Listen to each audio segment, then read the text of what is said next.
नमस्कार मित्रांनो, आज आपण पाहूयात इयत्ता 12वी मराठी युवक भारती पाठ 3 आयुष्य आनंदाचा उत्सव. लेखक शिवराज गोरले. आपले आयुष्य म्हणजे आपल्याला मिळालेला एक खजिनाच आहे. या आयुष्यामध्ये आपण इतरांनाही आनंद देऊ शकतो आणि आपलेही जीवन सुखी आनंदी करू शकतो. हे कसे करू शकतो या पाठात लेखक शिवराज गोरले यांनी आपल्याला हे पटवून दिले आहे. सुरुवातीला आपण पाहूयात लेखक शिवराज गोरले यांचा परिचय. सुप्रसिद्ध लेखक, नाटक, चित्रपट, दूरदर्शन मालिका, कथा, व्यक्तिचित्र, कादंबरी, ललित लेख, वृत्तपत्रीय स्तंभ इत्यादी माध्यमातून त्यांनी विपुल लेखन प्रसिद्ध झाले आहे. त्यांचे कुर्यात सदा टिंगलम, गोलमाल इत्यादी गाजलेल्या नाटकांसाठीच तसेच थरथराट, चिमणी पाखरं इत्यादी लोकप्रिय चित्रपटांसाठी त्यांनी पटकथा लिहिलेल्या आहेत.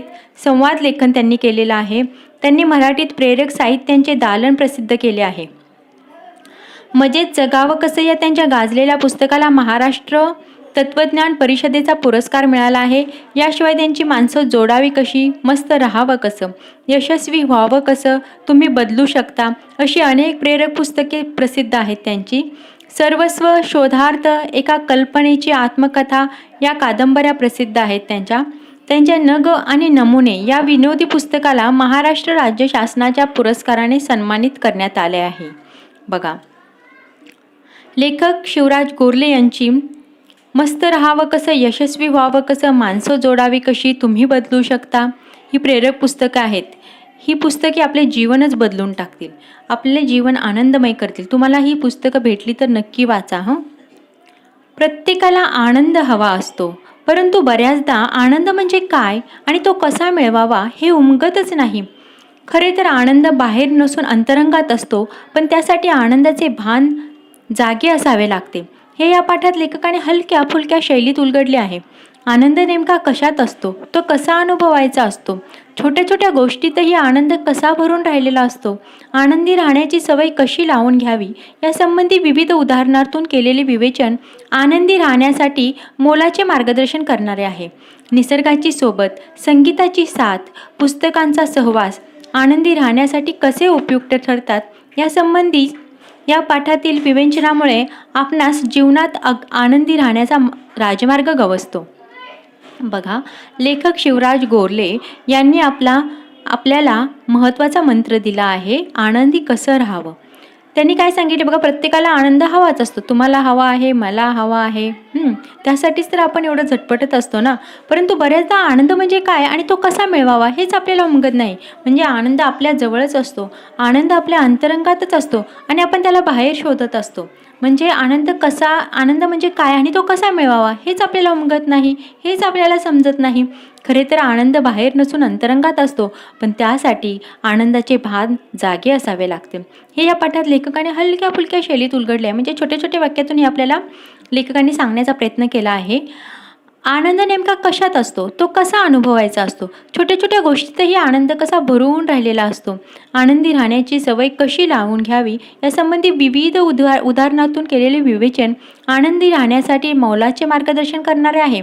निसर्गाची सोबत, संगीताची साथ आणि पुस्तकांचा सहवास आनंदी राहण्यासाठी कसे उपयुक्त ठरतात. आपल्या निसर्गाने आपल्याला भरभरून दिली आहे, म्हणून निसर्गाची सोबत तसेच संगीताची साथ आणि पुस्तकांचा सहवास यात आनंदी राहण्यास कसे उपयुक्त ठरतात यासंबंधीच्या पाठातील विवेचनामुळे आपल्यास जीवनात आनंदी राहण्याचा राजमार्ग गवसतो. चला पाहूयात पाठ. आनंद सगळ्यांनाच हवा असतो, पण आपला आनंद नेमका कशात आहे हे अनेकांना कळतच नसतं. आनंद म्हणजे नेमके काय हेही उलगडलेलं नसतं. कुठे आनंद असतो हा आनंद, कुठे नसतो हा आनंद. आनंदी आनंदगडे, जिकडे तिकडे चोहीकडे ही फक्त कविकल्पनाच नव्हे तर ते सत्य आहे, किंबहुना शाश्वत सत्य आहे. शाश्वत म्हणजे चिरकालीन, चिरंतर, अविनाशी. शाश्वतचा अर्थ आहे चिरकालिक. चिरकालिक म्हणजे खूप काळासाठी असं. आनंद सगळ्यांनाच हवा असतो, बरोबर आहे, आनंद सगळ्यांनाच हवा असतो, पण आपला आनंद नेमका कशात आहे हे अनेकांना कळतच नसतं. म्हणजे आपला आनंद कशात आहे तेच आपल्याला समजत नाही. आनंद म्हणजे नेमके काय हे उलगडलेलंच नसतं. कुठे असतो हा आनंद कुठे असतो आणि कुठे नसतो हा आनंद, याचा अर्थ सगळीकडे आनंद आहे, क्षणाक्षणाला आनंद आहे, प्रत्येक ठिकाणी आनंद आहे, असं लेखक म्हणतात. आनंदी आनंदगडे जिकडे तिकडे चोहीकडे. ही कुठल्या कवींची ओळ आहे तुम्हाला आठवलंच असेल. कवी बालकवी यांची ही ओळ आहे. यांनी ही कविता लिहिलेली आहे. आनंदी आनंदगडे जिकडे तिकडे चोहीकडे. मग ही कवी कल्पनाच नव्हे तर तेच सत्य आहे. मग त्यांचं म्हणणं आहे की लेखकांचं ही फक्त कवीची कल्पना नाही आहे, हे खरं सत्य आहे, किंबहुना शाश्वत सत्य आहे. किंबहुना शाश्वत सत्य आहे म्हणजे चिरकालीन टिकणारं सत्य हे आहे की सगळीकडे आनंद आहे. आनंदाची गंमत अशी आहे की तुम्ही शोधू लागलात की तो दडून बसतो, पकडू गेलात की हातातून निसटतो. आनंदासाठी जितका आटापिटा कराल तितका तो हुलकावण्यात येतो. जितका सहजपणे घ्याल तितका आनंद सहज प्राप्त होतो. आनंद असतोच, तो अनुभवता मात्र यावा लागतो. आनंदाची गंमत अशी आहे, आनंद जो आहे ना तो आपल्याशी लपाछपी कळतो. कसा तो बघा, आपण जर त्याला शोधू लागलो तर तो दडून बसतो आणि पकडायला गेलो तर तो हातातून निसटतो. आनंदासाठी जितका आटापिटा कराल, बघा लोक आनंदासाठी किती पळतात, जितका आटापिटा कराल तितका तो हुलकावण्यात येतो, फसवतो आपल्याला. पण जितका सहजपणे घ्याल तितका आनंद सहज प्राप्त होतो. सहजपणे घ्याल म्हणजे आता बघा, एखादं फूल उमलत असेल तर ते कसं त्याचं ते सहज उमलतं. पण आपण जर त्याला उमलवण्याचा प्रयत्न केला, एखाद्या कळीला उमलवण्याचा प्रयत्न केला तर आपण कळीला उमलवू शकत नाही, कारण आपल्या हाताने जर आपण त्या कळीला उमलवायला गेलो तर पाकळ्या तुटण्याची शक्यता असते. म्हणून असा आनंद आहे की तो सहजपणे घ्यायला पाहिजे. जितका सहजपणे घ्याल तितका आनंद सहज प्राप्त होतं. आनंद असतोच, तो अनुभवता मात्र यावा लागतो. लेखकांचं असं म्हणणं आहे की आनंद सर्वत्र असतो, तो आपल्याला अनुभवता आला पाहिजे. आनंदाच्या बाबतीत कळसा काखेत असूनही आपण गावाला वळसा घालीत असतो. आनंदाच्या बाबतीत कसं आहे, इथे लेखकांनी एक म्हण सांगितलेली आहे आपल्याला, काखेत कळसानी गावाला वळसा. म्हणजे आपली वस्तू आपल्याकडेच असते पण ते आपल्याला समजत नाही. आनंदाच्या बाबतीतही असेच आहे, कळसा काखेत असूनही आपण गावाला वळसा घालीत असतो. म्हणजे आनंद आपल्याकडेच असतो पण तो शोधण्यासाठी आपण अख्खा गावभर फिरतो. आनंद आपण बाहेर शोधत असतो आणि तो मात्र आत असतो. आनंद आपल्या मनातच असतो. आनंदाच्या झऱ्याचा उगम आपल्या अंतरंगातच असतो. हा जो आनंद आपण बाहेर शोधत असतो तो मात्र आपल्या आत असतो. आपल्या आत म्हणजे आपल्या अंतरंगात असतो, आपल्या मनात असतो. आणि आनंदाचा जो झरा आहे त्याचा उगम आपल्या अंतरंगातच असतो. हे खरं आहे की आनंद सर्वत्र असतो, पण अंतरंगात आनंद असेल तरच तो अनुभवता येतो. आनंदाचं नातं जुळतं ते फक्त आनंदाशी. आनंदाला आकर्षित करतो तो फक्त आनंदच आणि आनंदाला प्रसवतो तोही आनंदच. हे खरं आहे की आनंद सर्वत्र आहे, इथं आहे तिथं आहे. पण जर अंतरंगात आनंद असेल, जर आपल्या मनातच आनंद नसेल तर तो आपण कसा अनुभवणार? आनंदाचं नातं जर जुळतं ते फक्त आनंदाशी. आपल्या मनात जर आनंद असेल तरच तो आपल्याला भेटेल. आपल्या मनातच आनंद नाही तर बाहेर कितीही आनंद असून काय उपयोग आहे? आनंदाला आकर्षित करतो तो फक्त आनंदच, आनंदाला प्रसवतो तोही आनंदच. जर आपल्या मनात आनंद असेल तरच आपण आनंदाकडे आकर्षित होऊ. आनंदाला प्रसवतो तोही आनंदच. आनंदाचं भान जागृत ठेवणं हेच आनंदाचं रहस्य आहे. आपल्याकडे जो आनंद आहे त्याचं भान म्हणजे आपल्याकडे आनंद आहे याचा भान आपल्याला जागृत झालं पाहिजे. आपल्याकडे आनंद आहे आपल्याला समजलं पाहिजे, तरच हेच आनंदाचं रहस्य आहे. प्रत्येकाला आपल्या अस्तित्वाचे भान असणे आवश्यक आहे. अगणित पातळ्यांवर आनंद अनुभवता आला पाहिजे. आपल्या आयुष्यासोबत ज्याचं अस्तित्व असतं तो म्हणजे अस्तित्वाचा आनंद. आपलं अस्तित्व आपण नेहमीच गृहीत धरून चालतो. अस्तित्वाच्या आनंदाला मुकतो. आपल्या अस्तित्वाची साक्ष देत असतो तो आपला श्वास. हा जो आनंद आहे, आनंदाचं भान जागृत ठेवणे हे आनंदाचं रहस्य आहे. आपल्याकडे जो आनंद आहे त्याचं भान जागृत ठेवणं म्हणजे आपल्याला भान पाहिजे की आपल्याकडे आनंद आहे, त्याचं जे भान आहे ते जागृत ठेवणं हेच आनंदाचं रहस्य आहे. असंख्य अगणित पातळ्यांवर आनंद अनुभवता येतो. आपल्या आयुष्यासोबत ज्याचं अस्तित्व असतं म्हणजे आपण जे आयुष्य जगतो आहोत त्याबरोबर कुणाचं अस्तित्व असतं, तो म्हणजेच अस्तित्वाचा आनंद. आपलं अस्तित्व आपण नेहमीच गृहीत धरून चालतो आणि अस्तित्वाच्या आनंदाला मुकतो. आपलं अस्तित्व आहे ह्याला आपण गृहीत धरतो, परंतु अस्तित्वाचा जो आनंद आहे त्याला आपण मात्र मुकतो. म्हणजे आपल्याबरोबरच आनंद आहे हे आपल्याला समजत नाही. आपल्या अस्तित्वाची साक्ष देत असतो तो आपला श्वास. म्हणजे आपलं अस्तित्व आहे, आपण वास्तव आहोत याचा आपल्याला साक्ष देणारा कोण आहे, तर तो आपला श्वास. आपल्या श्वासाचं जे आपल्याला भान नसतं. आपण एक जिवंत आहे, आपल्यामध्ये श्वास आहे याचंही आपल्याला भान नसतं. खरं तर श्वास हा शरीर आणि मन यांना जोडणारा एक सेतूच असतो. श्वास जो आहे तो आपलं शरीर आणि मन यांना जोडणारा एक सेतू आहे. हा सेतू आपण जाणीवपूर्वक वापरत नाही. पोटातून खोलवर श्वास घेणं केवळ आरोग्यासाठी चांगलं असतं असं नव्हे, तर त्यामुळे मनही शांत होतं. मुख्य म्हणजे श्वासाचं बोट धरून मनापर्यंत पोहोचता येतं, मनाशी नातं जोडता येतं. बघा, आपण एखाद्या मंदिरात गेलो तर आपल्याला कसं शांत वाटतं. का असं वाटत असेल, तर मंदिरात जे धूपबत्ती अगरबत्ती लावलेला असतो त्याचा जो श्वास असतो तो आपल्या मनाला भोवतो. मग हा श्वास आपल्यापर्यंत पोचतो कसा, तर तो आपल्या श्वासातून पोचतो. तो श्वासातून जेव्हा आपल्या मनात जातो, पोटात जातो, तेव्हा आपल्याला जाणीव होते की हा श्वास आहे, हा आपल्याला आवडत आहे. त्यामुळे श्वास हा शरीर आणि मन यांना जोडणारा एक सेतू असतो. मुख्य म्हणजे श्वासाचं बोट धरूनच मनापर्यंत पोहोचता येतं, मनाशी नातं जोडता येतं. पण आपण श्वासाकडे लक्षच देत नाही. आयुष्यातला एक एक क्षण येतो आणि जातो, आपण क्षणाकडे लक्ष न देतच नाही. एक एक दिवस उजाडतो, मावळतो आणि दिवसाकडे लक्ष देतच नाही. सूर्योदय सूर्यास्त होतो, तोही आपण नीट पाहत नाही. तो दिसतो तेव्हा आपल्याला दृष्टी आहे हेही आपण गृहीत धरतो. जे आनंद देणारं आहे ते गृहीतच धरून चालल्यामुळे आपल्याला ना सृष्टीचं कौतुक वाटतं ना दृष्टीचं. आपल्या श्वासाचं, आपल्या अस्तित्वाचा आनंदाचं भान हवं. आपण आपल्या श्वासाकडे लक्षच देत नाही. खरं तर श्वास म्हणजे शरीर आणि मन यांना जोडणारा एक दुवाच आहे, पण आपण आपल्या श्वासाकडे लक्षच देत नाही. आयुष्यातला एक एक क्षण येतो आणि जातो. जेव्हा आयुष्यात आपला नवीन क्षण येतो तेव्हा पहिला क्षण निघून गेलेला असतो. म्हणजे एक एक क्षणानं आपलं आयुष्य कमी झालेलं असतं, आपल्याला ते जाणवतच नाही. आपलं क्षणाकडे लक्षच नसतं, आपण क्षणाकडे लक्षच देत नाही. एक एक दिवस उजाडतो, मावळतो. आजचा दिवस उजाडला, मावळला. तसेच आपण दिवसाकडे लक्षच देत नाही. सूर्योदय सूर्यास्त होतो, तोही आपण नीट पाहत नाही. रोजच सूर्योदय होतो, रोजच सूर्यास्त होतो, तेही आपण पाहत नाही. तेव्हा आपल्याला दृष्टी आहे हेही आपण गृहीत धरतो.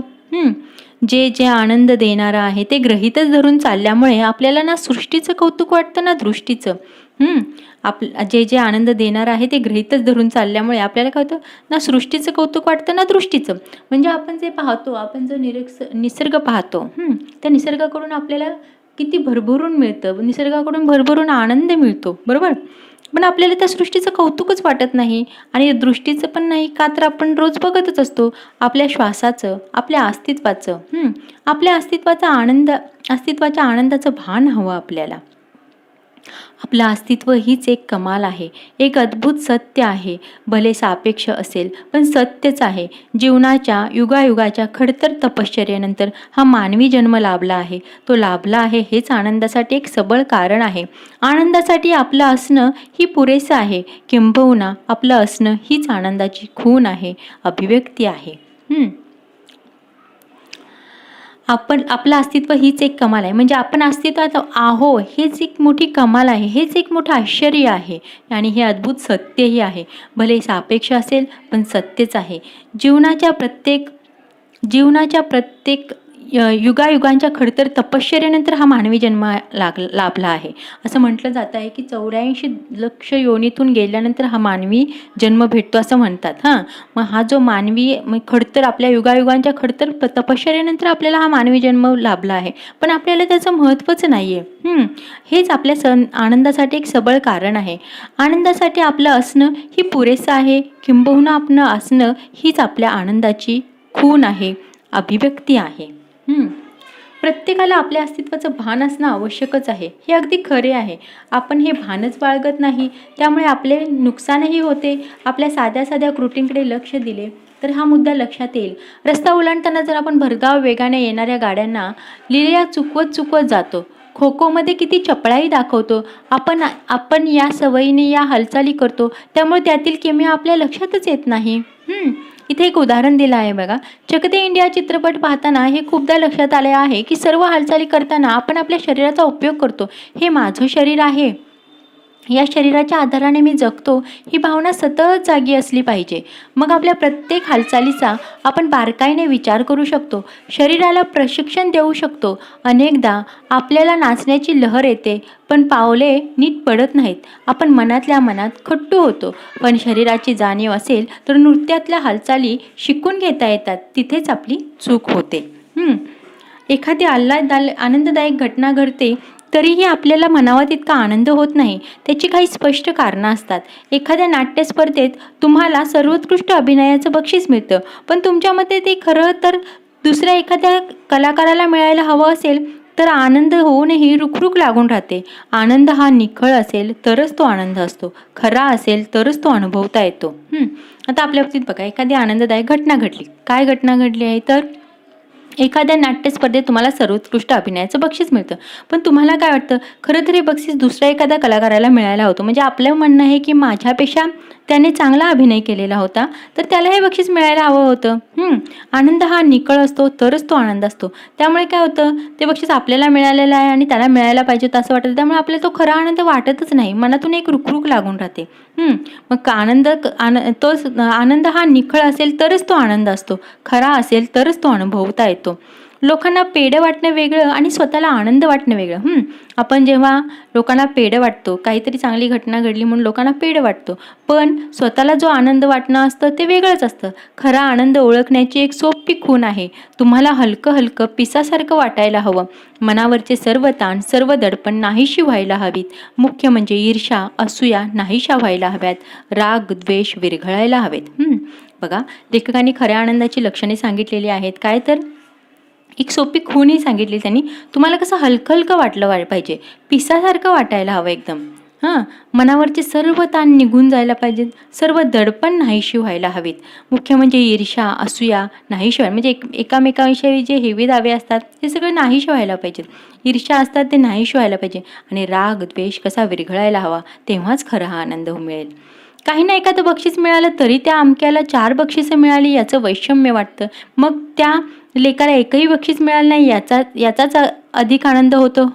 आता समजा आपल्याला एखादं बक्षीस मिळालं तरी पण आपल्यालाही जास्त आनंद होत नाही, कारण दुसऱ्याला कशी 4 बक्षिसं मिळाले असतात, मग तर आपल्याला एकच भेटलं, त्याला 4 भेटली, त्यामुळे आपल्याला आनंद होत नाही. आणि एखाद्याला समजा काहीच बक्षीस नाही भेटले तर त्याला भेटलं नाही म्हणून आनंद होतो. मग स्वतः आनंद मिळवणे यापेक्षा दुसऱ्याला आनंद न मिळणं हे ज्यांना महत्त्वाचं वाटतं त्या आयुष्यात कधीच आनंदी होऊ शकत नाहीत. तुलना आली की आनंद संपलाच. जेव्हा आपण तुलना करतो आपली स्वतःशी दुसऱ्यांशी, तुलना करतो स्वतःची दुसऱ्यांशी, त्यावेळी काय होतं, तिथे आनंद संपलाच. खरा आनंद दुसऱ्याच्या दुःखावर कधीच पोचला जात नसतो. खरा आनंद हा मनाला केवळ हलकेच नव्हे तर चित्ताला शुद्ध करत असतो.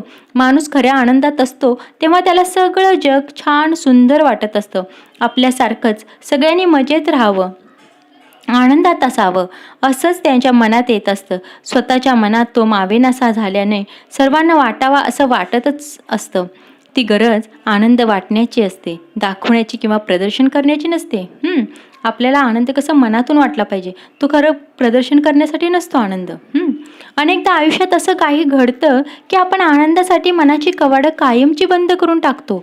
आपण म्हणतो माणसं दुःखातून बाहेर येत नाहीत, त्याचं कारण ते दुःखाला बाहेर जाऊच देत नाहीत. हृदयाची दारं मिटलेली असतील तर आतलं दुःख बाहेर जाणार कसं? बऱ्याच वेळा आपण बऱ्याच लोकांचं पाहतो की आपण आनंदासाठी आपण कुणाचं तरी ऐकतो की बाबा त्याने काय केले, आनंदासाठी मनाची कवाडं कायमची बंद करून टाकली. म्हणजे काहीतरी अशी घटना घडते की त्यामुळं आपण सगळं आपला धीर खचून जातो. मग आपल्याला जो आनंद होता तो आपण आपल्या आनंदासाठी आपल्या मनाची कवाडं कायमची बंद करून टाकली आहेत. म्हणजे आपण आनंदीच होत नाही काही झालं तरी, कारण एखादी अशी काहीतरी घटना घडलेली असते, ती घटना आपला आनंद सगळा हिरावून घेते. मग आपण म्हणतो काय, माणसं दुःखातून बाहेरच येत नाही. अरे असं असतं का? तुम्ही जर दुःखाला बाहेरच जाऊन दिलं नाही तर ते दुःख बाहेर जाईल कसं? दुःख बाहेर काढून जर आपलं मन आपण आनंदानं भरलं तर नक्कीच आनंद आपल्या मनात येईल. हृदयाची दारं मिटलेली असतील तर आतलं दुःख बाहेर जाणार कसं? तर आता बघा, बाहेर दाराशी घुटमळणारा आनंद आत येणार कसा? जर आपण दुःखच बाहेर नाही काढलं तर आनंद आत येणार कसा? आनंदाला जागा मोकळी लागते. तुमच्या मनात दुःख, चिंता, टेन्शन अशा मंडळींची गर्दी झाली असेल तर अशा दाटीवाटीत आनंद कधीच घुसत नाही. आनंदाचं खुल्या दिलानं स्वागत करायला लागतं. शेतकरी मंडळी कधी पडायचा पाऊस म्हणून आभाळाकडे डोळे लावून बसतात. त्यांचा नाईलाज असतो, कारण पाऊस पडणं त्यांच्या हातात नसतं. आनंदाचा पाऊस मात्र आपण पाडू शकतो. कृत्रिम नव्हे, नैसर्गिक. कुठून तरी आनंद येईल आणि आपल्या मनाचं अंगण भिजवेल म्हणून वाट पाहत बसलं तर आनंद येईलच याची खात्री नसते. आनंद हा आपण घ्यायचा असतो, कुणी तो देईल याची वाट पाहायची नसते. एकदा आनंद कसा घ्यायचा याचं तंत्र जमलं की मग मात्र नाही आनंद तोटा अशी अवस्था होते. आता बघा, आपल्या मनात दुःख आहे, जर ते दुःखच आपण बाहेर नाही काढलं तर आनंद आत येईलच कसा? चिंता, टेन्शन, मनात दुःख यांच्या मंडळींची जर गर्दी आपल्या मनात असेल तर आनंद येणारच कशा? असा गर्दीत घुसणारच कसा? आनंदाचं खुला दिल्यानं स्वागत करायला हवं. आपल्या मनातील चिंता, टेन्शन सगळं आपण बाहेर काढलं तर आनंदाचं आपण काय करू शकतो? खुल्या दिल्यानं स्वागत करू शकतो. शेतकरी मंडळी, आता शेतकऱ्यांचे इथं उदाहरण दिलंय छान त्यांनी. कधी पाऊस पडायचा म्हणून शेतकरी कसा आभाळाकडे डोळून लावून बसतो, पण पाऊस पाडणं हे काही शेतकऱ्याच्या हातात आहे का? नाहीच, ते नैसर्गिक आहे. मग असंच आपण आपल्या आनंदाचा मात्र पाऊस कधीही पाडू शकतो. कृत्रिम नव्हे तर नैसर्गिक. कुठून तरी आनंद येईल आणि आपल्या मनाला आपल्या मनाचं अंगण भिजवेल अशी आपण वाट पाहत बसलो तर आनंद येईल याची खात्री आहे का? नाही ना. मग आनंद हा आपण घ्यायचा असतो, कुणी तो देईल याची वाट पाहायची नसते. एकदा आनंद कसा घ्यायचा याचं तंत्र समजलं, आनंद आपल्याला कसा मिळवायचा हे एकदा समजलं की मग नाही आनंद तोटा अशी अवस्था होते. म्हणजे इतका आपल्याला आनंद घेता येईल की त्या आनंदाला तोटाच नसला. म्हणजे आनंदाचा पुरवठा कायम होत राहील आपल्याला, त्याचा कधी तुटवडाच पडणार नाही. फक्त आनंद कसा घ्यायचा ह्याचं तंत्र आपल्याला समजलं पाहिजे. आनंद हा तुमचा स्वभाव व्हायला हवा. आनंदात राहण्याची सवयच जडायला हवी. सगळी धडपड आनंदासाठीच तर चाललेली असते, पण आनंद घ्यायला वेळच नसतो. हेच अनेकांचं दुःख असतं. दुःखासाठी आपण भरपूर सबबी, भरपूर कारणं शोधलेली असतात. आनंदासाठीची मात्र मोजकीच कारणं आपल्याला माहीत असतात. खरं म्हणजे हे उलटं व्हायला हवं. आनंद हा तुमचा स्वभाव व्हायला पाहिजे. म्हणजे तुमच्या प्रत्येक स्वभावात, तुमच्या प्रत्येक बोलण्यातून आनंद यायला पाहिजे. आनंदात राहण्याची आपल्याला सवय जडायला हवी. म्हणजे आनंदाशिवाय आपण राहू शकत नाही असं व्हायला पाहिजे. सगळी धडपड तर आनंदासाठीच चालेल. म्हणजे सगळेजण आनंदी होण्यासाठीच तर धडपडत असतात, पण आनंद घ्यायला वेळच नसतो. आपण एवढं धडपडत राहतो की आपल्याला कशातून आनंद मिळतोय, कशातून नाही हेही समजत नाही. तो आनंद घ्यायलाही आपल्याकडे वेळ नसतो. हेच अनेकांचं काही दुःख आहे की आपल्याला आनंद घेताच येत नाही. दुःखासाठी आपण भरपूर सबबी, भरपूर कारणं शोधलेली असतात. आपल्याला जे दुःख आहे त्याच्यासाठी आपण भरपूर सबबी, भरपूर कारणं शोधलेली असतात. आनंदासाठी मात्र मोजकीच कारणं आपल्याला माहिती असतात. खरं म्हणजे हे उलटं व्हायला पाहिजे. हे उलटं व्हायला पाहिजे म्हणजे आपल्याला दुःखासाठी कारणं नाहीत सापडायला पाहिजेत, इतका आपल्याकडे आनंद पाहिजे असं लेखक म्हणतात. आनंद होणं, छान वाटणं, मस्त वाटणं हे एकदम सोपं आणि सवयीचं करून घ्यावं. वाईट वाटणं दुर्मिळ अपवादाचं करून ठेवा. म्हणजे आपण कायम आनंदी राहिलं पाहिजे, छान राहिलं पाहिजे, मस्त राहिलं पाहिजे. हे कसं सवयीचं, म्हणजे कायमस्वरूपी हे राहिलं पाहिजे. आणि वाईट वाटणं हे दुर्मिळ, म्हणजे कधीतरी वाईट वाटलं पाहिजे, नाहीतर आपण आनंदी राहायला पाहिजे. सौंदर्य जसं पाहणाऱ्याच्या दृष्टीत असतं तसा आनंद घेणाऱ्याच्या वृत्तीत असतो. लहान मुलं निरागस, आनंदी वृत्तीची असतात, म्हणूनच ती आनंद घेण्यात तरबेज असतात. आनंद हा त्यांचा आग्रह असतो, अधिकार असतो. त्यांनी हात केल्यावर चिमणी भुरकन उडाली तर त्यांना केवढा आनंद होतो, किती आतून हसतात ते.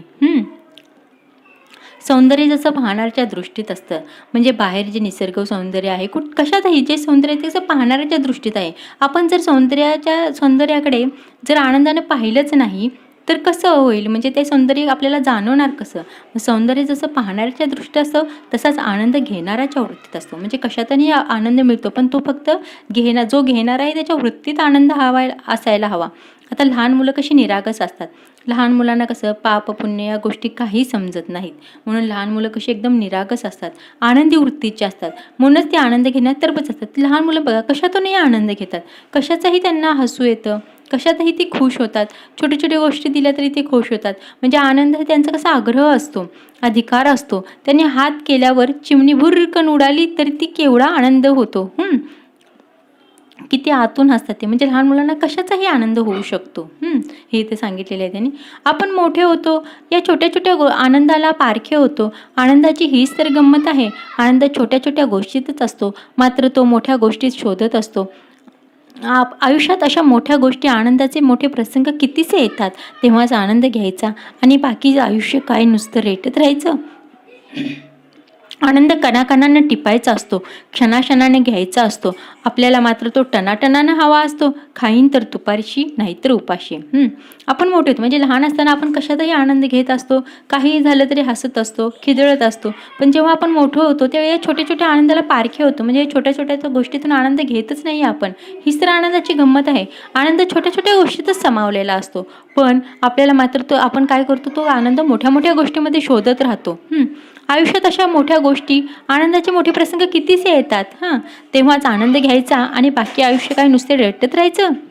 जेव्हा मोठ्या गोष्टीचा आनंद भेटेल तेव्हाच घ्यायचा आणि बाकीचं आयुष्य काय असंच ढकलत राहायचं, असं लेखक विचारतात आपल्याला. आनंद कणाकणानं टिपायचा असतो. म्हणजे कणाकणानं क्षणाक्षणाला जो असतो तो आनंद घ्यायचा असतो, क्षणाक्षणाने घ्यायचा असतो. आपल्याला मात्र तो टनाटनानं हवा असतो. म्हणजे जो क्षणाक्षणात आनंद आहे तो आपण घेत नाही. आपल्याला टनाटनाचा आनंद हवा असतो. का तर खाईन तर तुपाशी नाही तर उपाशी. तिथंच तर सगळं चुकतं.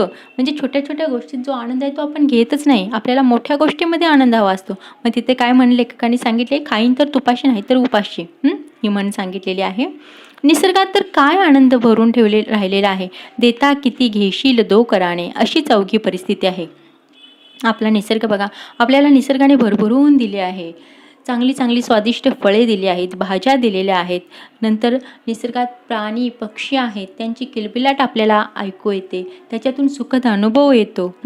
निसर्गात कितीतरी आनंद भरून राहिला आहे. देता किती घेशील दो कराने, म्हणजे इतकं निसर्गाकडे द्यायला आहे की आपण 2-2 कराने घेतलं तरी ते संपणार नाही, अशीच अवघी परिस्थिती आहे. हिवाळ्यातल्या कोवळ्या उन्हाचा आनंद, श्रावणातील रिमझिम अंगावर झेलण्यातला आनंद, चांदण्या रात्री भटकण्यातला आनंद, झाडांचे नुसते आकार पाहत हिंडलं तरी थक्क व्हायला होतं. बघा, निसर्गाकडे कुठल्या कुठल्या गोष्टीचा आनंद आहे. हिवाळ्यातल्या कोवळ्या उन्हाचा आनंद, श्रावणीतील रिमझिम अंगावर झेलण्यातला आनंद, चांदण्या रात्री भटकण्यातला आनंद आणि झाडांचे नुसते आकार जरी पाहत हिंडलं तरी थक्क व्हायला होतं. बघा, इतक्या वेगवेगळ्या प्रकारची झाडं या निसर्गात आहेत की नुसते आकार जरी पाहत राहिलं तर आपल्याला थक्क व्हायला होतं. हिरव्या रंगाच्या नुसत्या छटा पाहत राहिलं तरी भान हरपतं. तुम्ही बघितले का, झाडं ही हिरव्याच रंगाची असतात परंतु सगळी झाडं सेम दिसत नाही, कारण या हिरव्या रंगाच्या वेगवेगळ्या छटा असतात. जरा फेंट हिरवा, डार्क हिरवा, अशा खूप छटा असतात. बदलत्या प्रकाशात त्या बदलताना निहाळत बसलं तर वेड व्हायला होतं. साक्षात निसर्ग ज्यांना आनंद देऊ शकत नाही त्यांनी आयुष्यातील आनंदाला विसर्गच द्यावा, हेच बरं. म्हणजे जर आपण निसर्ग सौंदर्यात गेलो आणि आपल्याला जर आनंद वाटला नाही तर लेखक म्हणतात की अशा माणसाचा काही उपयोग नाही, कारण तो आनंद घेऊ शकत नाही. मग त्यांनी आयुष्यातील आनंदाला विसर्ग द्यावा. म्हणजे आयुष्याची जर निसर्गातला आनंद त्याला जाणवला नाही तर तो आपल्या आयुष्यातील आनंद घेऊ शकत नाही. मग त्यांनी आपल्या आयुष्याच्या आनंदाला विसर्गच द्यावा, हेच बरं, असं लेखकांनी सांगितलेलं आहे. संगीताच्या 7 सुरांमध्ये तर 7 जन्म पुरेल एवढा आनंद भरून ठेवलेला आहे. आपल्याला संगीताचे आपले 7 सूर माहीतच आहे, सारे गम पदनीसा. लेखक म्हणतात, बघा, लेखकांनी त्याच्यामध्ये सांगितलेलं आहे की त्याच्यामध्ये इतका 7 जन्म पुरेल एवढा आनंद भरून राहिलेला आहे. आपलं शास्त्रीय संगीत ही तर आनंदाची इस्टेटच आहे. कुमार गंधर्व, पंडित भीमसेनजी, पंडित जसराज, किशोरी आमोणकर यांचं गाणं आपण ऐकू शकतो. हे केवळ भाग्यच म्हणायला हवं. आत्मिक आनंद म्हणतात तो यापेक्षा फारसा वेगळा नसावाच. आत्म्याच्या या भाषेत गाता आलं नाही तरी ऐकता येतच ना. कलाकार मंडळी खरी जगतात ती कलेच्या मस्तीतच. एखाद्या कलेशी आपणही दोस्ती करू शकलो तर एका वेगळ्याच विश्वात वावरता येतं. निर्मितीच्या आनंदाशी नातं जोडता येतं. या आनंदाची जात काही वेगळीच असते. पण कलावंत होता आलं नाही तर काही रसिक होण्याचा आपला अधिकार कुणीच नाकारू शकत नाही. कलेच्या आस्वादातला अनोखा आनंद हा आपणच आपल्याला बहाल करू शकतो. निर्मिती म्हणजे काही प्रत्येकाने ताजमहाल बांधायलाच हवा असं थोडंच आहे. पोरांच्या बरोबरीने दिवाळीतल्या किल्ला करण्यातही मौज असते. बघा, लेखकाने आपल्याला सांगितलेलं आहे कशात आनंद असतो. आपले जे संगीताचे 7 सूर आहेत त्याच्यामध्ये 7 जन्म पुरेल एवढा आनंद भरून ठेवला आहे. आपलं शास्त्रीय संगीत ही तर एक आनंदाची इस्टेटच आहे. कुमार गंधर्व, पंडित भीमसेनजी, पंडित जसराज, किशोरी आमोणकर यांचं गाणं आपण ऐकू शकतो. हे केवळ भाग्यच म्हणायला हवं. जरी आपल्याला गाता येत नाही तर आपल्याला तो ऐकण्यातला आनंद घेता येतो. आत्मिक आनंद म्हणतात त्याला. तो यापेक्षा फारसा काही वेगळा नसावाच. आत्म्याच्या या भाषेत गाता आलं नाही तर काय ऐकता येतच ना. जरी आपल्याला गाता आलं नाही तर आपण ऐकण्यातला आनंद घेऊ शकतो. कलाकार मंडळी खरी जगतात ती कलेच्या मस्तीतच. आपण कलाकार पाहिले ते कसे जातात कलेच्या मस्तीतच, म्हणजे कलेतून ते आनंद घेत राहतात. एखाद्या कलेशी आपणही दोस्ती करू शकतो, तर एका वेगळ्याच विश्वात वावरता येतं. आपणही एखादी कला आत्मसात करू शकतो. निर्मितीच्या आनंदाशी नातं जोडता येतं. या आनंदाची जात काही वेगळीच असते. पण कलावंत होता आलं नाही तर रसिक होण्याचा आपला अधिकार कुणीच नाकारू शकत नाही. समजा आपण कलावंत नाही झाला, पण त्या कलावंताकडून आपल्याला जे मिळतंय, त्याच्यातून जो आनंद मिळतोय, तो आपला अधिकार कुणीच नाकारू शकत नाही. म्हणजे आपण रसिक होण्यातही आनंद घेऊ शकतो. कलेच्या आस्वादातला अनोखा आनंद हा आपणच आपल्याला बहाल करू शकतो. निर्मिती म्हणजे काय, प्रत्येकाने ताजमहालच बांधा, म्हणजे प्रत्येकाने निर्मिती करायलाच हवी असं लेखक विचारतात. पोरांच्या बरोबरीनं दिवाळीतला किल्ला करण्यातही मौज असते.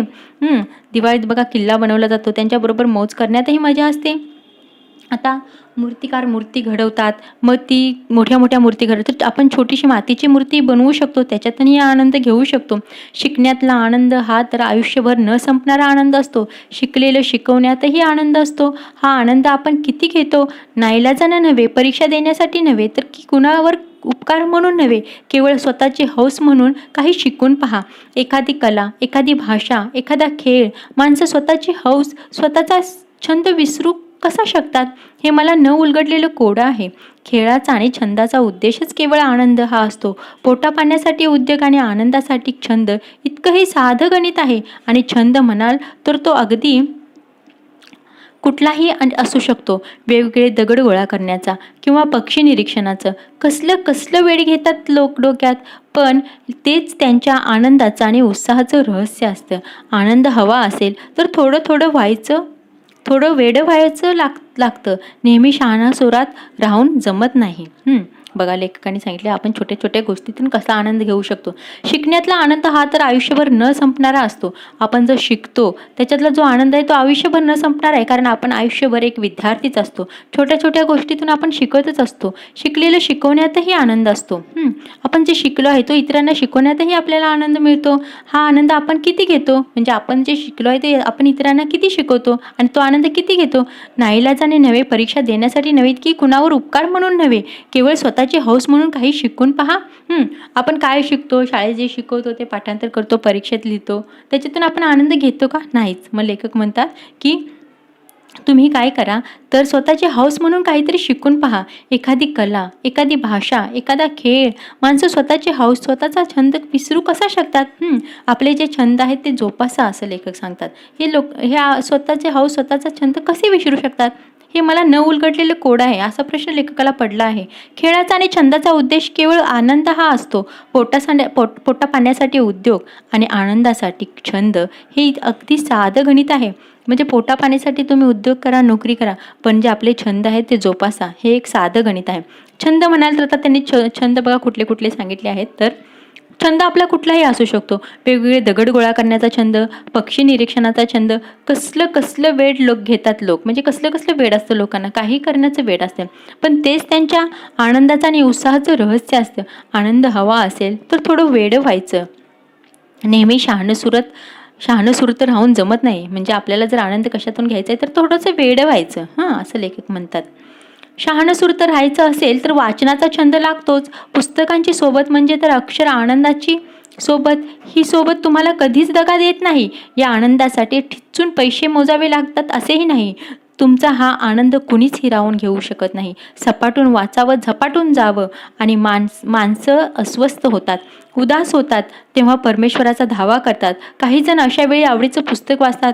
त्या दृष्टीनं पुस्तकाला परमेश्वराच म्हणायला हवं. अशा वेळी मित्रही हवे असतात, पण ते काही नेहमी उपलब्ध नसतात. पुस्तक म्हणजे कायम उपलब्ध असलेले मित्र असतात. बघा, शहाणसूर तर राहायचं असेल तर त्यांनी सांगितलं की तुम्ही वाचनाचा छंद जोपासा.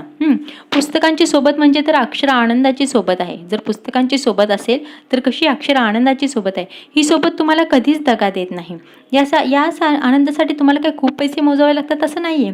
तुमचा हा आनंद कुणीच हिरावून घेऊ शकत नाही. सपाटून वाचावं आणि झपाटून जावं, म्हणजे पाहिजे एवढं वाचावं आणि त्या वाचण्यात झपाटून जावं. माणसं अस्वस्थ होतात, उदास होतात. जेव्हा माणसं अस्वस्थ होतात, उदास होतात, तेव्हा ते काय करतात? परमेश्वराचा धावा करतात. काही जण अशा वेळी काय करतात? त्याच्यातलेच काही जण काय करतात? आवडीचं पुस्तक वाचतात. त्या दृष्टीने पुस्तकाला काय म्हणावं लागेल? परमेश्वरच म्हणायला हवं. म्हणजे जेव्हा उदास अस्वीस होतात तर काही लोक काय करतात, परमेश्वराचा धावा करत बसतात. पण काही लोक असतात ते काय करतात, पुस्तकं वाचतात. म्हणजे पुस्तकं काय झाली, परमेश्वरच झाली. अशा वेळी मित्रही हवे असतात, पण मित्र काय त्यावेळी नेहमीच उपलब्ध असतात असं नाही. पण पुस्तक म्हणजे आपले मित्रच आहेत. निसर्गाची सोबत, संगीताची साथ, पुस्तकाची संगत असेल तर माणूस जगाच्या पाठीवर कुठेही एकटा राहू शकतो. आपल्याला जर निसर्ग तर आपल्याला असतोच, संगीताची साथ असेल, पुस्तकाची संगत असेल, आपल्याला जर संगीताचं वेड असेल, पुस्तक वाचण्याचं वेड असेल तर माणूस जगाच्या पाठीवर कुठेही एकटा राहू शकतो. एकटं असण्यातही एक वेगळाच आनंद असतो. तुम्ही स्वतःच्या अंतरंगात हलकेच डोकावू शकता, स्वतःला ओळखू शकता, स्वतःशी संवाद साधू शकता. एकटे असताना तुम्ही विचार करू शकता. एकटं असतानाच तुम्हाला नव्या कल्पना सुचू शकतात. निर्मिती, शोध, साक्षात्कार हे एकटेपणाचेच आविष्कार असतात. जो एकटेपणातला आनंद घेऊ शकतो तो थेट जीवनाच्या सोबतीनंच जगू शकतो. दुःख त्याच्या वाट्याला कधीच जात नाही. जरी तुम्हाला एकटं राहायचं आहे तरी तुम्ही त्याच्यातून कसा आनंद घेऊ शकता हे लेखक सांगतात. निसर्गाची सोबत, संगीताची साथ, पुस्तकाची संगत असेल तर माणूस जगाच्या पाठीवर म्हणजे जगात कुठेही तो एकटा राहू शकतो. एकटा असण्यातही एक वेगळाच आनंद असतो. कसा असतो तर बघा, तुम्ही स्वतःच्या अंतरंगात हलकेच डोकावू शकता. तुम्ही ज्यावेळी एकटे असतात त्यावेळी स्वतःच्या अंतरंगात म्हणजे आपण काय आहे, आपण कुठे आहोत, आपल्याला कशातून आनंद मिळतो ह्याचा तुम्ही विचार करू शकता. स्वतःला ओळखू शकता. आपण कसं आहोत, आपल्यात काय कमी आहेत, आपल्यात काय उणिवा आहेत, आपल्याला काय वाढवायला पाहिजे हे आपण स्वतःबद्दल विचार करू शकतो. स्वतःशी संवाद साधू शकता, म्हणजे स्वतःशी स्वतः तुम्ही बोलू शकता. एकटे असतानाही तुम्ही कसा विचार करू शकता. एकटे असतानाच तुम्हाला नवीन नवीन कल्पना सुचू शकतात. त्यामध्येच निर्मिती, शोध आणि साक्षात्कार हे एकटेपणाचेच आविष्कार आहेत. म्हणजे जे जे शोध लावले गेलेत आत्तापर्यंत, जे वैज्ञानिक शोध लावले, कुठल्या तरी एक सायंटिस्टनेच लावले आहेत ना, शास्त्रज्ञांनीच लावले आहेत. म्हणजे ते एकटेपणातच त्यांनी लावलेले आहेत. हे एकटेपणाचे कसे आविष्कार आहेत. जो एकटेपणातला आनंद घेऊ शकतो थेट जीवनाच्या सोबतीनंच जगू शकतो. जो एकटेपणातला आनंद घेतो तो कसा आपल्या जीवनाच्या सोबतीनंच जगतो. म्हणजे जीवन हे आपली सोबत मानूनच तो जगत असतो. दुःख त्याच्या वाट्याला कधी जातच नाही. अशा व्यक्तीच्या वाट्याला कधी दुःख जातच नाही, कारण तो आपल्या जीवनातूच कसा आनंद घेत असतो. आनंदासाठी मन मोकळं असावं लागतो. भूतकाळाची स्मृती, भविष्याची भीती या दोन्हीपासून मन मुक्त होतं तेव्हाच ते आनंद अनुभवू शकतो. भूतकाळ संपलेला असतो, भविष्यकाळ अनिश्चित असतो, खरा असतो तो फक्त वर्तमान काळ, तोच भरभरून जगायचा असतो. आपल्याला जर आनंद घ्यायचा असेल तर आपल्याला कसं मन मोकळं असावं लागतं. मनात भरपूर काही भरलेलं असेल, भरपूर दुःख असेल तर आपला आनंद त्यामध्ये प्रवेश करणार नाही. म्हणून आनंदासाठी कसं आहे, मन मोकळं ठेवावं लागतं. भूतकाळाची स्मृती म्हणजे भूतकाळात जे घडून गेलेले आहे त्याची आठवण आणि भविष्याची भीती, भविष्यात काय होईल याचा जर विचार करत बसला तर आपण आनंद कधीच घेऊ शकणार नाही. मग या दोन्हीपासून मनाला कसं मुक्त व्हायला पाहिजे, तेव्हाच ते आनंद अनुभवू शकतं मन. आणि भूतकाळ संपलेला असतो. आता भूतकाळ तर होऊन गेलेला आहे, त्याच्याबद्दल विचार करून काही उपयोग नाही. आणि भविष्यकाळ अनिश्चित असतो. भविष्यकाळ अनिश्चित म्हणजे भविष्यकाळात काय होणार ते कोणीच सांगू शकणार नाही. खरा असतो तो वर्तमान काळ, म्हणजे जो आता आपण जगतोय तो काळ फक्त खरा असतो. मग तोच भरभरून जगायचा असतो. वर्तमानात जगायचं असेल तर जगण्याविषयी प्रेम हवं, जगण्याची हौस हवी. ही हौस नसेल तर आजचं काम उद्या करू असं होतं. काम उद्यावर ढकललं जातं किंवा कसं तरी उरकलं जातं. आपण सगळंच उरकून टाकतो. अंघोळ उरकतो, जेवण उरकतो, काम उरकतो, एक अर्थी आपण जगणंही उरकतोच. मग आनंद कसा घेणार? बघा, लेखकाने छान सांगितले इथं, वर्तमानात जर आपण जगायचं असेल तर कसं आपल्याला जगण्याविषयी प्रेम आहे. आपण जे जगतोय त्या छोट्या छोट्या गोष्टीतून आपल्याला आनंद घेता यायला पाहिजे. म्हणजे आपलं जगण्याविषयी प्रेम पाहिजे, जगण्याची हौस पाहिजे. आणि जर हौस नसेल तर कसं होतं, आपल्याला एखाद्या गोष्टीची हौसच नाही तर जाऊ दे, आजचं काम आता हे उद्या करायला असं वाटायला लागतं. मग आज आपण जे काम उद्यावर ढकललं जातं किंवा कसं तरी उरकलं जातं, मग उद्या करायचं म्हणतं तर मग कसं तरी केलं जातं ते काम. आपण सगळंच कसं उरकून टाकत असतो. अंघोळ उरकतो, जेवण उरकतो, काम उरकतो. मग त्या एका अर्थी लेखक काय म्हणतात, आपण जगणंही उरकतोच. म्हणजे आपण नुसतं जगत राहतो, तर जगण्यातला आनंदच घेत नाही. एखाद्या गाण्याच्या कार्यक्रमाला आपण जातो, त्यात पूर्ण रंगून जातो का? कार्यक्रम संपल्यावर रिक्षा मिळेल की नाही याची चिंता करत बसतो, तर गाण्याचा आनंद घेणार कसा? यासाठी आताच्या क्षणात जगा. याचा सोपा अर्थ म्हणजे या क्षणी उत्कटतेने जे करावंसं वाटतंय आणि जे शक्य आहे ते करा. पावसात भिजावंसं वाटतंय ना, मग भिजा. लोक काय म्हणतील याची विचार करू नका. असा विचार करत बसला तो क्षणही गेला आणि आनंदही गेला. आता समजा मी उदाहरण दिले, एखाद्या गाण्याच्या कार्यक्रमाला गेलं तर आपण पूर्ण त्यात मग्न होतो का? नाही ना. का तर आपल्याला काय असतं की आता हा कार्यक्रम संपला, आपल्याला घरी जायला रिक्षा भेटेल की नाही याची चिंता करत बसतो. अरे मग गाण्याचा आनंद भेटणार कसा तुम्हाला? त्यासाठी काय करा, जो आत्ताचा क्षण आहे तो जगा. नंतर काय होईल ते होईल. याचा सोपा अर्थ म्हणजे काय, या क्षणी उत्कटतेने जे करावंसं वाटते त्या क्षणी तुम्हाला जे करावंसं वाटते ते तुम्ही करा, जे शक्य आहे ते करा. समजा तुम्हाला वाटलं पाऊस पडतोय बाहेर छान, तर पावसात भिजावंसं वाटतंय ना, मग भिजा की, असं लेखक म्हणतात. लोक काय म्हणतील, अरे कुछ तो लोग कहेंगे, लोगों का काम है कहना. लोकांचं कामच आहे ते नावं ठेवायचं. त्याचा विचार तुम्ही करू नका. असा विचार करत बसला तो क्षणही गेला आणि आनंदही गेला. तुम्ही जर लोकांचा विचार करत बसला तर तो क्षणही गेला आणि आनंदही गेला, असं लेखक म्हणतात. खरा आनंद, टिकाऊ आनंद हा अंतरंगातून येतो. बाह्य यश, वैभव मिळवण्यातही आनंद असतो, पण जर तुम्ही यात दुःखी असाल, उदास असाल, तर बाह्य यश तुम्हाला आनंद देऊ शकत नाही. जेव्हा भरपूर सुख, वैभव मिळवूनही माणसाला आनंद मिळत नाही, स्वतःबद्दल छान वाटत नाही, समाधान होत नाही, तेव्हा माणूस एक चुकीचा निष्कर्ष काढतो. त्याला वाटतं, मला अजून काहीतरी मिळवायला हवं, ते मिळालं तरच मला आनंद वाटेल, हीच गल्लत होते. अशा वेळी त्यानं बाहेर नव्हे, आत डोकावायला हवं. एवढं मिळवूनही मी आनंदात का नाही आहे? मला अशांत, अस्वस्थ का वाटत आहे? मला नेमकं काय हवं आहे? अशा वेळी उत्तर मिळू शकतं, मला विरंगुळा हवा आहे, मला बायको मुलात रमायला हवं आहे, मला मित्रांशी जीवाभावाचं बोलायला हवं आहे, मला लिहायला हवं आहे, मला लँडस्केप करायला हवीत. तुम्ही आनंदी नसता त्यावेळी आणखी काही मिळवणं, अधिक पैसा कमवणं, अधिक नाव कमावणं हे त्यावरचं उत्तर नसतं. आपल्याला काय हवं हे शोधणं हेच उत्तर, आणि जे खरोखर हवं असतं ते आपल्याजवळ असतंच. आनंद, प्रेम, शांती, समाधान हे सगळं अंतरंगातच असतं. त्या अंतरीच्या आनंदाशी नातं जोडणं हीच आपली खरी गरज असते. हे नातं जोडणं अगदी सोपं असतं. आनंद जर मानता येत नसेल तर तो मिळवायचा कशाला, असं काहींना वाटतं. एक साधं उदाहरण घेऊ, जे रोज ताटात येतं ते आपण आवडीनं खायला हवंच. अगदी झुणका भाकर आली तरीही अन्न हे पूर्णब्रह्म म्हणतात. ते खरंच आहे, पण याचा अर्थ आयुष्यभर झुणका भाकर खाऊन दिवस काढावेत असं थोडाच होतं. बघा, आता आपण पाहूयात. खरा आनंद, टिकाऊ आनंद हा अंतरंगातच येतो. जो खरा आनंद आहे, जो टिकाऊ आनंद आहे, तो आपल्या अंतरंगातूनच येतो, आपल्या मनातूनच येतो. बाह्य यश, वैभव मिळवण्यातही आनंद असतो. आपल्याला यश मिळवायला पाहिजे, वैभव मिळायला पाहिजे, हेही ठीक आहे, तो मिळवायलाही पाहिजे, हेही ठीक आहे. पण जर तुम्ही यात दुःखी असाल, उदास असाल, तर बाह्य यश तुम्हाला आनंद देऊ शकत नाही. आता हे सगळं करताना जर तुम्ही तर दुःखी आहात, उदास आहात, तर हे जे बाह्य यश मिळाले त्याच्यातून तुम्हाला आनंद घेताच येत नाही. जेव्हा भरपूर सुख, वैभव मिळवूनही आपल्याला आनंद मिळत नाही, असं बऱ्याच वेळा होतं बघा. काही माणसं भरपूर श्रीमंत असतात, सगळं त्यांच्याकडे असतं, तरीही ती सुखी नसतात. का? तर त्यांना स्वतःबद्दल छान वाटत नाही, समाधान होत नाही. तेव्हा माणूस एक चुकीचा निष्कर्ष काढतो. त्याच्यातून त्यांना कळतं, अरे मला अजून काहीतरी मिळवायला हवं, म्हणजे एवढं आपल्याकडे आहे तरी अजून मिळवायला हवं, असं त्यांना वाटायला लागतं. ते मिळालं तरच मला आनंद वाटेल, अशी हीच गल्लत होते. म्हणजे ही चुकीची त्यांच्याकडे हे निर्माण होते. अशा वेळी काय करावं त्यांनी?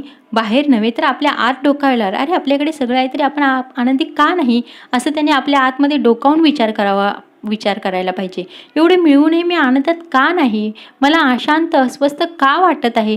या प्रश्नांची उत्तरे शोधायला हवीत. मला नेमकं काय हवे? अशा वेळी उत्तर मिळू शकतं. मला विरंगुळा हवा, मला बायको मुलात रमायला हवं, मला मित्रांशी जीवाभावाचं बोलायला हवं, मला लिहायला हवं आहे, मला लँडस्केप करायला हवेत. लँडस्केप करायला हवेत म्हणजे निसर्गात जाऊन चित्र काढायला हवेत. तुम्ही आनंदी नसता त्यावेळी आणखी काही मिळवणं, अधिक पैसा कमवणं, अधिक नाव कमवणं हे त्यावरचं उत्तर नसतं. म्हणजे आपल्याकडे सर्व काही असूनही आपण उदास आहोत, तर आपण आपल्या अंतरंगात डोकावलं पाहिजे. आपल्या मनालाही प्रश्न विचारायला हवेत की माझ्याकडे सगळं आहे तरी मी आनंदी का नाही आहे? मग त्यावेळी तुम्ही काय काय करायला पाहिजे ते लेखकांनी सांगितलं आहे की तुम्ही बायका मुलात रमायला पाहिजे, जीवाभावांच्या मित्रांशी बोलायला पाहिजे, लिहायला पाहिजे, लँडस्केप करायला पाहिजे. तुम्ही आनंदी नसता तर आणखी काही मिळवणं, अधिक पैसा मिळवणं हे त्यावरचं उत्तर नाही आहे. आपल्याला काय हवं आहे ते शोधणं हे महत्त्वाचं आहे. जे खरोखर हवं असतं ते आपल्या जवळच असतं. आनंद, प्रेम, शांती, समाधान हे सगळे आपल्या अंतरंगातच असतं. त्या अंतरीच्या आनंदाशी नातं जोडणं, ते फक्त आपलं आणि त्यांचं नातं जोडलं गेलं पाहिजे. त्यातच खरा आनंद असतो, त्यातच खरी गरज आहे ती. हे नातं जोडणं अगदी सोपं असतं. आनंद जर मानता येत नसेल तर तो मिळवायचा कशाला, असं काहींना वाटतं. आपल्याला जर कशात आनंद मानता येत नाही तर तो कशाला मिळवायचा असं त्यांना वाटतं. मग त्याचं एक उदाहरण लेखकांनी सांगितलं आहे, जे रोज ताटात येतं ते आपण आवडीनं खायला हवं. बरोबर, हे आपल्याला सांगितलेच आहे. आपल्या पूर्वजांनी सांगितलं की जे ताटात येईल ते आपण आवडीनं खायला हवं. मग अगदी झुणका भाकर आली तरीही अन्न हे पूर्णब्रह्म असतं ते खरंच आहे हां. अन्न हे पूर्णब्रह्म हे खरं आहे, परंतु रोजच आपण झुणका भाकर खाऊन दिवस काढत असा थोडीच अर्थ होतो त्याचा. म्हणजे अधिक सुखाचे, मी सुखाचे म्हणतोय म्हणजे दिवस यावेत, गोडधोड खावं असं वाटणं गैर आहे का? गोडधोड हे सुद्धा पूर्ण ब्रह्मच असतं की. कष्टाची भाकर गोड लागते यात शंकाच नाही, पण कष्टाचं गोड सुद्धा गोडच लागतं. मग ते अधिक गोड लागतं तर त्यात स्वकर्तृत्वाची गोडी मिसळली असेलच तर ना. म्हणजे झुणका भाकर जे ताटात आपल्याला काय म्हटलं जातं की संतुष्टीचा मार्ग नेहमी पोटातून जातो. म्हणजे माणसांना कसं आहे, जे जे आपण कुणाला काय आवडत असेल तर त्याच्यासाठी ते खाऊ घेऊन जातो, मग तो माणूस खुश होतो. म्हणजे संतुष्टीचा मार्ग हा नेहमी पोटातून जातो असं म्हणतात. मग आता आपल्याला माहिती आहे की आपण झुणका भाकर खाल्ली तर ते गोड मानून खावं हे आपल्याला शिकवलेलं आहे, परंतु त्या लेखकांचं असं म्हणणं आहे की रोजच आपण झुणका भाकर खात बसणार आहे का? तसं नाही. गोडधोड खाणं हे सुद्धा काय आहे, हेच आहे. पूर्ण अन्न हे पूर्णब्रह्म आहे, ठीक आहे. गोडधोड हे सुद्धा पूर्णब्रह्मच आहे, परंतु कष्टाची भाकर गोड लागते यात शंकाच नाही, पण कष्टाचं गोड सुद्धा गोडच लागतं. आपण जे कष्टाने मिळवलेलं आहे त्यात जर आपण गोडधोड खाल्लं तर ते सुद्धा कसं गोडच लागणार, अधिक गोड लागेल. तर त्यात काय का अधिक गोड लागेल, तर त्याच्यामध्ये स्वकर्तृत्वाची गोडी मिसळली असते, त्यामुळे ते अधिक गोड लागतं. अधिक मिळवायला हवं, पण हवं असणं म्हणजे हाव असणे नव्हे हां. पैसा का हवा असतो? पैसा मिळाल्याने आनंद होतो. तो आनंद पैशाचा नसतो, तो आपण कमवला याचा आनंद असतो. आता हवं आणि हाव ह्याच्यामध्ये लेखकाने फरक सांगितले. आपल्याला काहीतरी हवं असतं, पण हवं असणं म्हणजे हाव असणे नव्हे. म्हणजे काहीतरी आपण मिळवलं आहे पण आपल्याला अजून पाहिजे, अजून तेच पाहिजे, ही काय झाली, हाव झाली. मग लेखक म्हणतात अधिक मिळवायला हवं, ठीक आहे, पण हवं म्हणजे हाव असणे, म्हणजे जास्त हाव करून उपयोग नाही. कारण आपल्याला माहीतच आहे एखाद्याचा अतिरेक केला तर ते मातीच होते. अति तिथे माती आपल्याकडे म्हण आहे. म्हणजे हवं असणं म्हणजे हाव असणे नव्हे. पैसा का हवा असतो? पैसा मिळाल्यानं आनंद होतो. तो आनंद पैशाचा नसतो, तर तो आपण कमवला याचा असतो. आपण जे कमवतो त्यात आपण आनंद मानला पाहिजे, आनंद आपल्याला व्हायलाच पाहिजे, कारण तो आपण स्वकष्टाने कमवलेला असतो. पैशाशिवाय जो आनंदी राहू शकतो तोच पैशानं अधिक आनंद घेऊ शकतो. नाही तर कितीही पैसे मिळाले तरी त्याचं समाधान होत नाही. तो पैशाच्या पाठी धावत राहतो आणि आनंदाला अधिक पारखाच होत जातो. पैशाशिवाय जो आनंदी राहू शकतो तोच पैशानं अधिक आनंद घेऊ शकतो, हे बरोबर आहे. पण नाहीतर कितीही पैसे मिळाले तरी त्याचं समाधान होत नाही. तो पैशाच्या पाठीच धावत राहतो आणि आनंदाला अधिक पारखा होऊन जातो. यश मिळतं, वैभव मिळतं, कीर्ती मिळते, तेव्हा नक्की काय होतं? अंतरीचा आनंद द्विगुणित होतो. आपल्याला जेव्हा यश मिळतं, वैभव मिळतं, कीर्ती मिळते, तेव्हा काय होतं नक्की? तर आपल्यात जो आनंद आहे तो द्विगुणित होतो, म्हणजे दुप्पट होऊन जातो. 2 × 2 = 4 असा आनंदाचा गुणाकार होतो. 2 × 2 म्हणजे 2 म्हणजे आपल्याकडे जो पहिला असलेला आनंद, आणि × 2 म्हणजे आपण जो मिळवलेले वैभव, कीर्ती, यश आहे त्याच्यातून मिळालेला जो आनंद, असा आनंदाचा गुणाकार होऊन कसं त्याचे दुप्पट होऊन जाते. पण मुळातच आनंद शून्य असेल तर शून्याला कितीही मोठ्या यशानं पैशानं गुणलं तर गुणाकार शून्यच आहे ना. बघा, जर आपल्या मनातच आनंद नसेल आणि आपण कितीही यश मिळवलं, कितीही वैभव मिळालं, जर आपल्या मनात जर शून्य आनंद असेल तर शून्याला कितीने 2ने गुणलं, 4ने गुणले, कितीनेही गुणलं तर शून्याचा गुणाकार तो काय येणार आहे? शून्यच येणार आहे. म्हणजे एवढं बाहेरून आपण यश, वैभव, कीर्ती मिळून काही उपयोग नाही, कारण आपल्या मनातच आनंद नाही. शेवटी आपल्याला शून्यच आनंद भेटणार आहे, असं लेखक म्हणतात. यश, वैभव ही आनंदाची कारणं नव्हेत, आनंद अनुभवण्याची ती एक निमित्त आहे. पैशानं आनंद विकत घेता येत नाही. खरा आनंद विकाऊ नसतोच, टिकाऊ असला तरच तो खरा आनंद. यश, वैभव ही कशी आहेत? आनंदाची कारणं नव्हेत, आनंद अनुभवण्याची ती एक काय निमित्त आहे. पैशानं कसे आनंद विकत घेता येत नाही. खरा आनंद कसा असतो? विकाऊ नसतोच. जो खरा आनंद असतो तो विकाऊ नसतोच, टिकाऊ असला तरच तो खरा आनंद असतो. एखाद्या ध्येयानं, स्वप्नानं झपाटून जाणं आणि त्याच्या पूर्ततेसाठी झटून प्रयत्न करणे हेच माणसांचं जगणं आहे. आणि पण या प्रयत्नातही आनंद असतोच. तो घेता आला की आनंदासाठी वेगळा प्रयत्न करावा लागत नाही. बघा, आपलं जे ध्येय आहे, आपलं जे स्वप्न आहे, त्या स्वप्नानं झपाटून जाणं म्हणजे त्याच्यासाठी खूप कष्ट घेणं आणि त्याच्या पूर्ततेसाठी झटून प्रयत्न करणं, हे कसं आहे? माणसाचं जगणं आहे. पण त्या प्रयत्नातही आनंद असतो, तो आपल्याला घेता आला पाहिजे. मग तो जर घेता आला तर आपल्याला आनंदासाठी वेगळा प्रयत्न करावा लागणार नाही. आनंदी आयुष्यासाठीच एक सोपं तत्व आहे. ज्यात तुम्हाला खरा आनंद होतो तेच क्षेत्र निवडा. स्वतःच्या आवडीचं काम निवडा. केवळ आईवडिलांची इच्छा म्हणून मुलानं डॉक्टर होऊन काय साधतं त्याला वाटतं आपण आईवडिलांच्या आनंदासाठी हे केलं. पण जेव्हा आईवडिलांना जाणवतं की मुलगा खरा आनंदी नाही, तेव्हा शेवटी तेही खंतावतातच. बघा, आपल्याला आपल्या आनंदाचं एक सोपं तत्व लेखकांनी सांगितलं आहे की ज्यात तुम्हाला खरा आनंद आहे तेच क्षेत्र तुम्ही निवडा. स्वतःच्या आवडीचं काम निवडा. केवळ आईवडिलांनी म्हणजे आईवडिलांनी सांगितले म्हणून मुलांनी डॉक्टर व्हायचं असं तुम्हाला वाटतं, म्हणजे तुम्हाला असं वाटेल की आपण आईवडिलांच्या आनंदासाठी केलं. पण जेव्हा आईवडिलांना हे समजेल की मुलाला डॉक्टर व्हायचं नव्हतं पण तो आपल्या आनंदासाठी झाला, तर त्यांनाही वाईट वाटेलच ना, म्हणजे तेही खंतावतीलच ना. ज्यात तुम्हाला खरा आनंद वाटतो तेच काम करा. अर्थात काही वेळा हे शक्य नसतं, हवं तेच काम मिळतं असंही नाही. लेखक सांगतायत बरोबर आहे, तुम्हाला ज्याच्यात आनंद वाटतोय तेच काम तुम्ही करा. पण कधी कधी असं होतं की आपल्याला जे पाहिजे ते करायला भेटत नाही. पण अशा वेळी जे काम करायचंच आहे त्यात आनंद घ्यायला शिका. म्हणजे आपण जो आता जे काम करणार आहे त्यात आनंद घ्यायला शिका. तुम्ही जे तुम्हाला काम भेटले त्यात तुम्ही आनंद घ्यायला शिका. कुठल्याही कामात आनंद घ्यायच्या पुष्कळ युक्त्या असतात. तुमच्यासारखंच काम करणारे इतर कित्येक जण हसत मजेत काम करू शकतात. ते जाणलं तर तुम्हीही हसत आनंदात काम करू शकाल, यश मिळवू शकाल.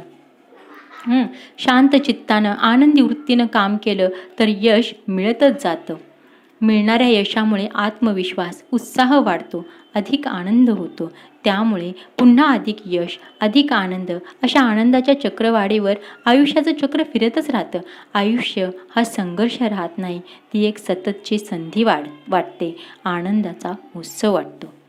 बघा, तुम्हाला जे समजा पाहिजे ते काम करायला भेटलं नाही, पण त्याच्यात मग तुम्ही निराश होऊ नका. तुम्हाला जे भेटले ते काम करायला घ्या. त्यात कसा आनंद घ्यायला शिका. कारण कुठल्याही कामात आनंद घ्यायच्या पुष्कळ युक्त्या असतात.